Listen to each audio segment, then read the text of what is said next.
এখনো 54 জন হয়েছে, 220 জন নতুন এমপি। আগে জুলাই সনদ বাস্তবায়ন করেন।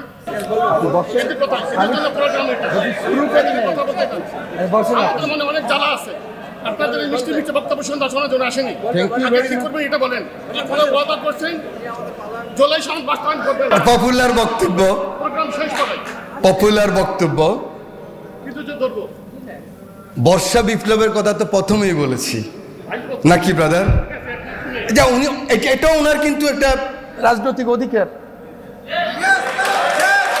উনি এরকম বলতে পারবে। আরে ভাই, আমাদের জাস্টিন ট্রুডো ওকে জুতা মারছে না একটা মেয়ে, ইয়াং মেয়ে, 2 বছর আগে। কিন্তু উনি বলতে পারে এই বাংলাদেশ চাই আমরা। বলেন আপনি এই বাংলাদেশ চাই, আপনি বলতে পারবেন, আপনার অধিকার আছে। আপনারা কতটুকু গ্রহণ করবেন সেটা হলো বড় কথা। এ কথাটুকু বলতে চাই, সময় নাই, শুধু বলতে চাই আমরা পথ হারাবার চেষ্টা করব না। আমরা জুলাইয়ের যারা আমাদের আত্মহতি দিয়েছেন, 17 বছরের আমাদের আন্দোলন সংগ্রামে যারা আত্মহতি দিয়েছেন, আমাদের তাদের রক্তের বিনিময়ে আমি সেদিন বক্তব্য রেখেছি যে জাতীয় সংসদে ঢুকতে পারবে তো ভাবিই নেই। আর এই রক্তের মধ্যে দিয়েই তো জাতীয় সংসদে আসছি। অতএব ওরা তো আমাদের মাথার তাজ। ওদেরকে বুকে নিয়ে পঙ্গু মুক্তিযোদ্ধা বানায় প্রত্যেক 16 ডিসেম্বরে নেব, সেই মুক্তিযোদ্ধা তো না, সেই পরিবার না, ওই চেতনা বিক্রি করব না। জুলাইকে বুকে ধারণ করতে যদি পারি, সেটাই হবে আগামী দিনে রাজনীতি এবং সবার আগে বাংলাদেশ। তাজুল ইসলাম, যিনি শেখ হাসিনার ফাঁসির সেখানে প্রসিকিউটর ছিলেন, একটু ছাড় দেন নাই। তা আমি তার কথা বলবো, কাকে বাদ দিয়ে কি বলবো? আবার এই বাংলাদেশেই একটা নমিনেশনের জন্য উনি পান নাই, দল ছেড়ে দিলেন, ওই দলের নেতাকে আবার কুলাঙ্গার বলছেন। ওনারা জুলাই বিপ্লবের, এটাও মনে রাখতে হবে। পপুলার বক্তব্য দিতে পারি, সবাই হাততালি দিবেন। আমার নেতা বলছে, সংসদ নেতা মনে আছে, এই চেয়ারের অনেক উত্তাপ, সবুজ চেয়ারটা দেখায় বলছে এই চেয়ারের অনেক উত্তাপ, মানে বিরোধী দল সরকারি দলে, প্রাইভেট মেম্বার পাবলিক মেম্বার, এই উত্তাপ আমি বুঝি। এটাই তো জুলাই বিপ্লবের সবচেয়ে বড় আকাঙ্ক্ষা। এই যে বোঝা, ফ্যাসিস্ট হওয়া যাবে না, বোঝা ক্ষমতা আঁকড়ায় থাকা যাবে না, বোঝা ওই যে শহীদের বাবা এখন নাকি বস্তিতে থাকে। আমি জানি না কেন বস্তিতে থাকবে, শহীদের লিস্ট আছে না ওনার?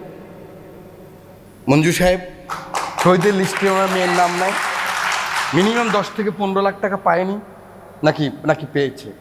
তাহলে বস্তি থাকে। আরও লাগলে 10 লাখ আবার আমরা দেব, বিএনপি থেকে দেব, ব্যক্তিগত পর্যায়ে দেব। কিন্তু কেন উনি বস্তিতে থাকবে?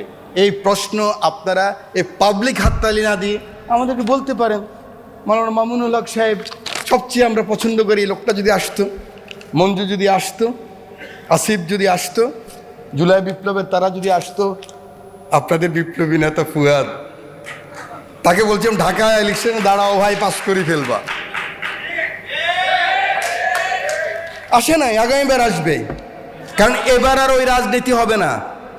আগে কি হতো, আমার যে ম্যানিফেস্ট, যেটা নিয়ে ভোটে গেলাম, আমরা যাই, বারবার গিয়েছি। 1 বছর যাওয়ার আগেই স্যার আছেন এখানে উপস্থিত, মঈন খান স্যার, আমাদের রিপন ভাই আছেন, আমরা আমাদের ওই ম্যানিফেস্ট না কইরা আগামী 5 বছর কিভাবে থাকবো ওই ধান্দাই তো করছি নাকি সবাই। তা 54 বছর আগাইতে পারি নাই ভাই। এখন বিএনপিকে দিয়ে 100% আগাইতে চান কেন? 20% আগাক, 25% আগাক। মামুনুল হক সাহেব সুযোগ দেন আমাদেরকে। আপনারা আগামীবার আসবেন, আমরা ওখানে থাকবো, আপনারা আবার 25% বাড়াবেন, 30%। তাহলে 3 পার্লামেন্টে তো 100% হয়ে যাবে। আমাদেরকে ভাই 2 মাসও তো হয় না,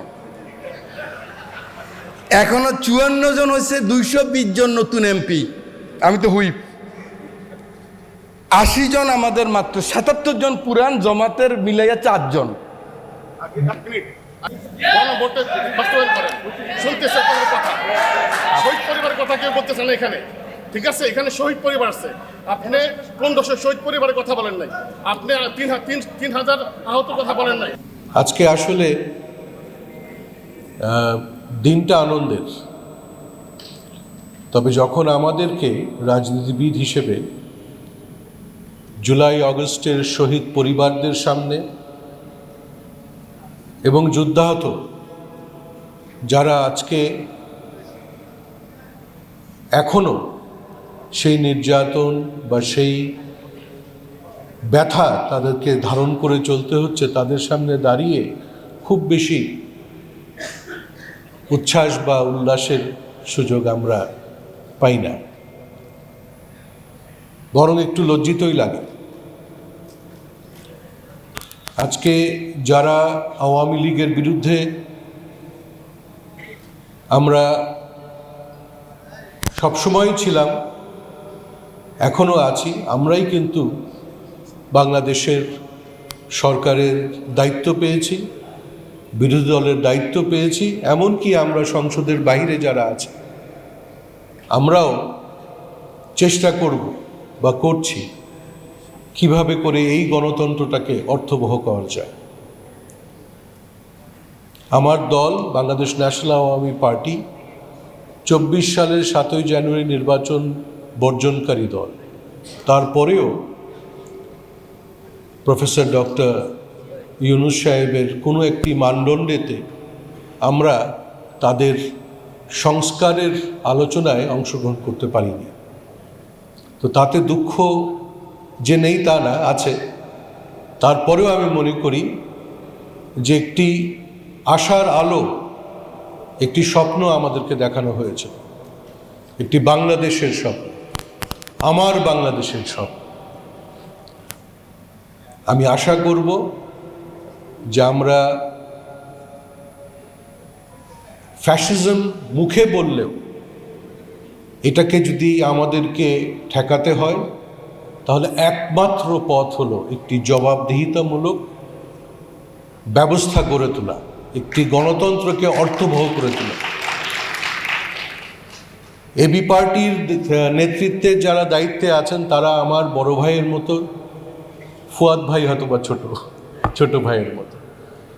ওনাদের সাথে বহু আড্ডা দিয়েছি, রাজনৈতিক আড্ডা আমাদের অনেক হয়েছে, এবং সবচাইতে বড় কথা হলো যে দলটা যখন প্রথমে আপনারা যাত্রা শুরু করে, আপনাদেরকে নিয়ে আমার আগে আমার ছোট ভাই রাশেদ প্রধান যেরকম বলে অনেক রকম আলাপ আলোচনা ছিল।